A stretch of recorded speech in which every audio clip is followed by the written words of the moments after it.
இரண்டாவதாக இருக்கக்கூடிய ரிஷப ராசிக்காரர்கள், அதான் ரிஷப ராசிக்கு சொந்தக்காரர்கள் 2026ஆம் வருடம் எந்தெந்த விஷயங்கள்ல உங்களுக்கு ஜாக்பாட் அடிக்க போகுது, உங்களுக்கு தான் இந்த வருஷம் அப்படின்னு இருக்க போகுது, எந்தெந்த விஷயத்துல அவங்க வந்து ரொம்ப கவனமா இருக்கணும்?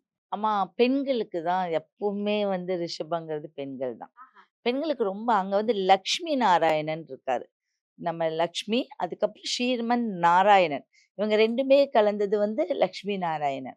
அப்போ அவங்க அந்த ரிஷபம்ங்க 2026 நீங்க கூட்டுத்தொகை நெறைய பேர் நியூமராலஜி பார்ப்பாங்க. ஒவ்வொரு விதமா பார்ப்பாங்க. நான் 2026 கூட்டுத்தொகையே 10 வெளி உலகத்துக்கு வருவாங்க. நெறைய பேர் சொந்த தொழில் செய்வாங்க. சும்மா கத்துக்கிட்டு இருப்பாங்க. நானும் வெளியில வரேன்னு வருவாங்க. இல்ல கத்துக்கிட்டு வீட்டுல முடங்கி கிடக்கிறவங்கலாம் இந்த கட்டத்துக்கு பிப்ரவரிக்கு மேல சூப்பரா வெளி உலகத்துக்கு வர்றதுக்கு எழுதி வச்சுக்கோங்க.